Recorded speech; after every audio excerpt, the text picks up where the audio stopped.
Hey guys, it's Bob at ILikeToMakeStuff. Today I'm going to show you how to build a remote controlled on-air light.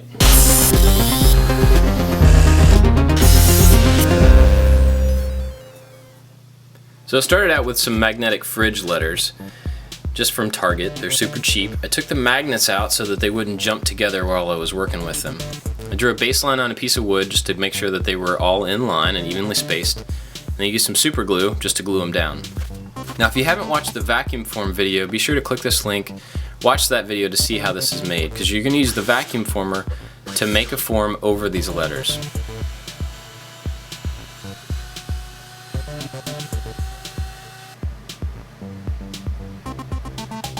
And when you take the wood out of the plastic, be very careful, take your time, because the plastic's really brittle and thin and it will crack very easily, and then you have to start over.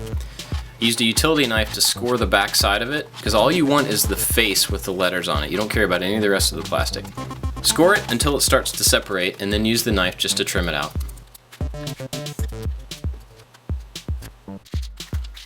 I just used some red spray paint on the back, used several coats to get it really, really red. And once that dries, I flipped it over and used black on the front, several coats again. Once that dries, take the sander to it and knock off just the top layer of the letters to show the red. Now I didn't show it here, but after I got this cleaned off and washed, I went over it with a coat of clear coat just to make the letters a little bit glossy. At Home Depot I found a remote controlled receptacle for about $15 and an LED spotlight in the Halloween section for about $15. It's super bright. LEDs are great because they run cool, they don't produce any heat, they barely use any energy, and they're very small. So you don't really need this whole case for the spotlight. So I took the panel with the LEDs out, removed the cable, and then you have to cut the cable to get it out of the case, which is fine because you're going to need to run the cable through the wall later. Now the on-air light sits in a box, which I made out of MDF, very basic. I cut it to size, then I went back and cut a slot in all the pieces before I trimmed them down. The slot is going to hold our on-air sign that we made earlier.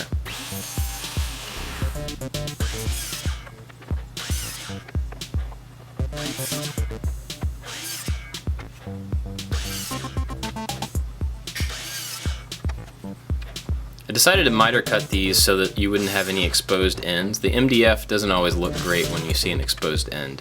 You also have to cut a back panel, and that's going to sit in the back of the box and going to be attached to the wall.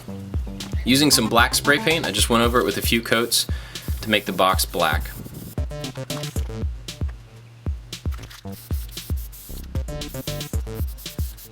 And then using some really cheap corner clamps that I got at Harbor Freight, I held the box together and just used some brads to attach it. Now these clamps are great. They're super cheap. They're about $2 a piece, and I don't use them very often, but for things like this, they're perfect. They're good for making frames and boxes and things like that.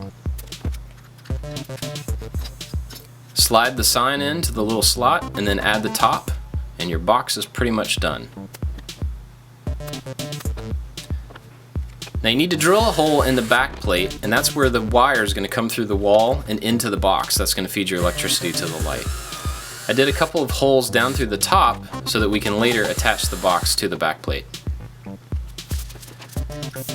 I ended up using some spray adhesive and aluminum foil to line the inside of the box and the back plate with foil, and that's mainly to bounce the light around inside the box as much as possible. The LEDs are on a circular disc, and so they're not going to be evenly spaced in the box to make sure all the letters are evenly lit.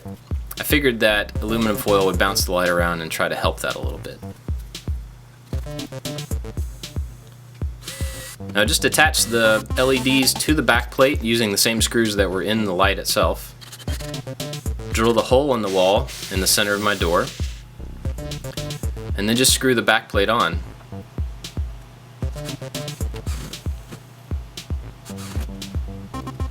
Feed the wire through from the other side, attach it with some wire nuts and some electrical tape. Then you're ready to mount your box using those two screws.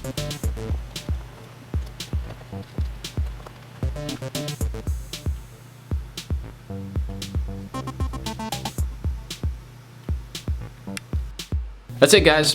Hopefully that inspires you to build your own on-air light, or just to build something. That's why I'm doing these videos, hopefully to inspire you guys just to build some stuff that's useful for you. Be sure to check me out on Facebook and Twitter and all the other social media stuff.